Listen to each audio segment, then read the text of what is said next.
Hello artists, we're gonna make a print today. This is my printing plate I just printed from. I've already washed and dried it. I've washed it off and dried it. I can use it again. Here is the print that I pulled from that printing plate. So I'm gonna show you how to do this. I'm using a heart theme for Valentine's Day. In your kit, you have 3 of these printing plates.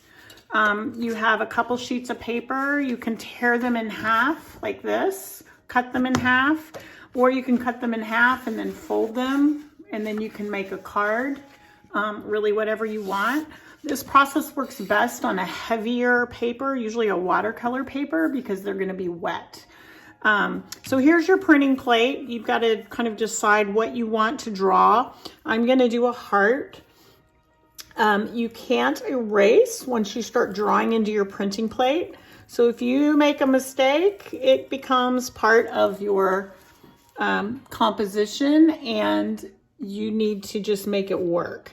Part of the challenge of doing this is you have to find the proper pressure. You don't want to press too hard or you'll press through your plate. You'll make a hole. You don't want to press too lightly. If you press too lightly, you won't get an impression. You won't get a print.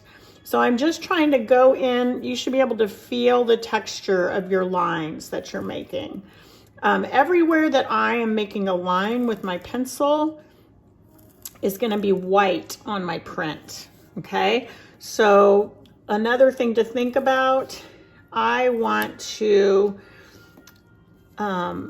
make sure that I fill up. I don't want to leave anything like this. I want to make sure I fill up every space with some kind of pattern, line, shape, whatever it may be.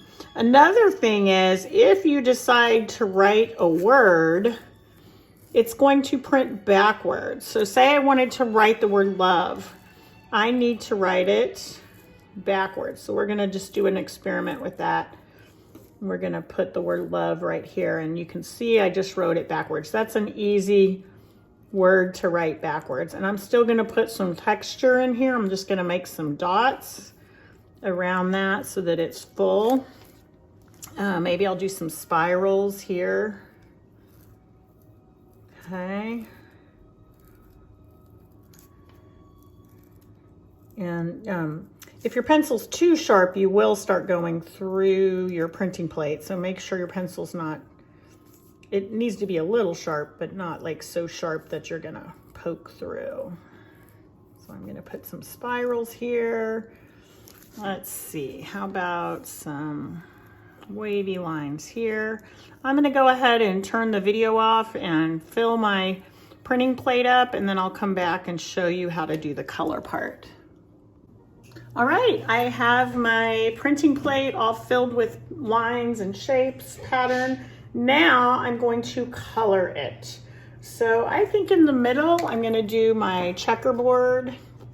I'm gonna do some purple, make it a checkerboard. You need to use your Crayola or any kind of markers that are washable. Even if your Crayola markers aren't washable, they'll still work. What happens when you color, the ink stays on top of the printing plate. It doesn't really soak into the printing plate.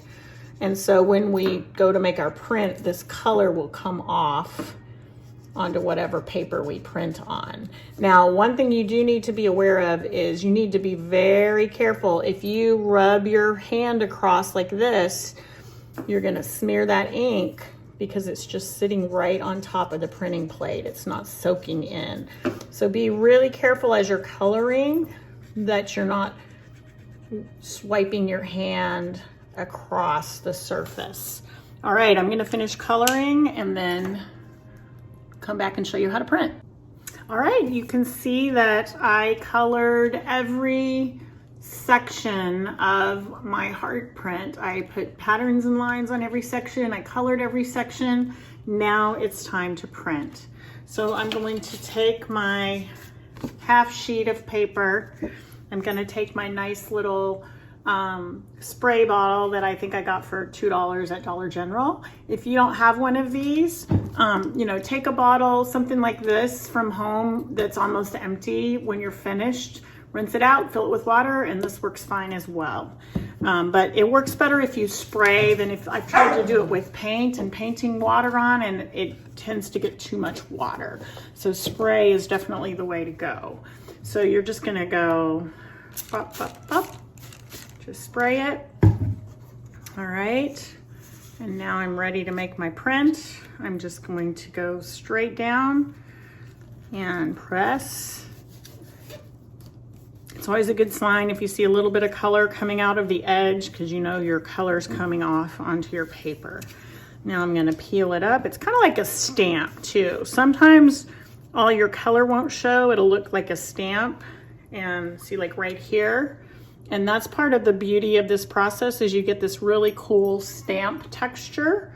Let me bring it closer to the camera so you can see it. It's really awesome. And now I'm gonna set this aside to let it dry. I'm gonna take my printing plate, I'm gonna go wash it in the sink and dry it. And a little bit of the color will stay on like this, but you can use it again. And that's what's really fun about this as well. You can experiment, you could try to paint on it and stamp your paint. You can try different kinds of markers. The only kind that won't work are permanent markers like Sharpies. And you can also try different types of papers and see what effects you get.